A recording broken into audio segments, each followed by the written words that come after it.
guys, good morning. Hello daw guys. Kahit tanghali. Ay, hapon na pala hapon. Hindi ko kayo mainit. Naalala ko pala noon dati. Noon dati kasi, mga estudyante, di ba? Mga estudyante tayo dati. Mga high school. Ngayon, dati, pag mga gantong oras, ang ganda ng mga palabas natin. Mga inaantay na palabas sa TV. Oo, talaga. Ay, masaya talaga. Alam mo yung mga palabas dati, yung mga, masisira naman. Ay, naku. Dati, maganda yung pinapanood natin mga palabas dati. Mga bata-bata pa tayo, mga elementary, tapos mga high school tayo, o mga ganun. Dati, pagkatapos tuwan-tuwa pa kami na mauna sa pag-uwi galing sa school. Oo, okay. Maganda ang palabas eh. Para lang panood namin yung mga palabas sa TV. Pero dati, ang kahit mga cartoons yan, para masaya talaga sa mga bata. Nakakatulong sa mga kabataan. Kung paano matuto, kung paano maging mabait na bata. Kaya dati, hindi naman nakakapanood ng mga ganyan-ganyan. Noon dati, ang mga palabas dati sila, Sarah, ano ba yun? Yung, tsaka si, ang tawag doon? Sendri ba yun? So, Sarah. Basta mga palabas dati talaga mga pa-cartoons. Oo, kahit na sabihin mong cartoons yan, talaga natututo talaga mga bata. Kaya ngayon, ewan ko pa ngayon, kabataan ngayon, wala kang mapanood sa mga bata, talaga sa gala na. Minsan pagkatapos ng trabaho, ng pasok, wala, sa galaan din, ng mga tambay. Kaya mga puro cellphone. Hindi man lang kami man, kapanahon noon, ng mga bata kami. Kaya dati, nakakapanood kami ng mga palabas nga. Tapos yung kay Sarah yun eh. Tapos yung Sergi, oo, mga ganun. Ang ganda talaga kahit yung mga, parang ano yun, tawag ba doon? Kalimutan ko na talaga ang palabas. Oo. Kalimutan ko kasi, alam naman kayo, hindi ko nakalimutan. Pero, pagdating ng hapon, linis na naman linis. O, tapos walis-walis sa bahay. Tapos, bago mag alas 6. O, bago mag alas 6, dapat nagsasaing na. O, nagsasaing na kami noon. Kasi, eksakto kasi. Sasaing, kitami ko.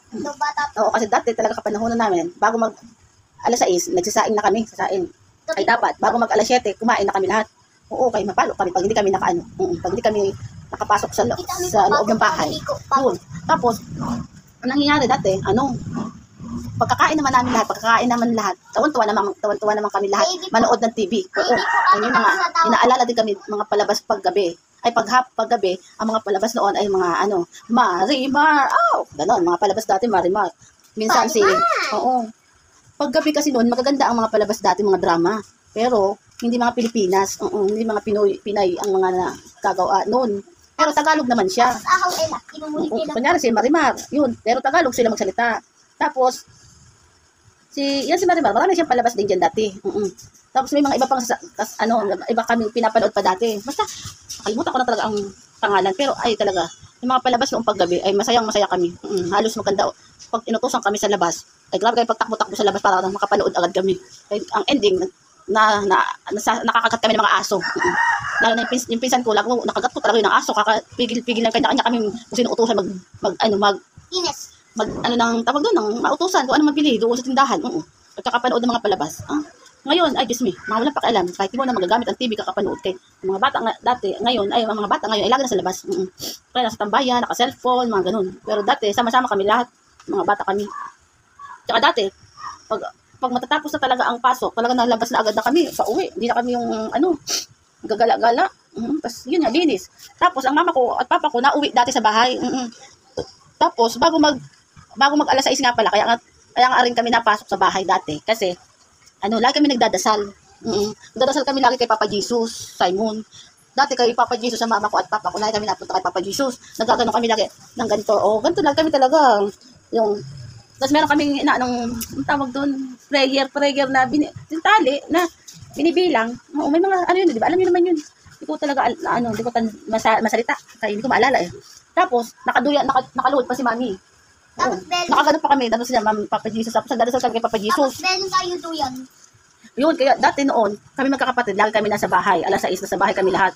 Kasi nga, pag andyan na yung mama at papa ko, mag-aano na kami, luluhod na kami kasi marami kaming ang tawag doon, marami kaming nakalimutan. Alala ko naman siya kasi hindi ko siya mabigkas. Meron kaming mga Papa Jesus, sila Mary, Mama Mary. Meron kaming mga parang picture nila dyan, di ba, nasa harapan namin. Tapos nagdadasal kami lagi.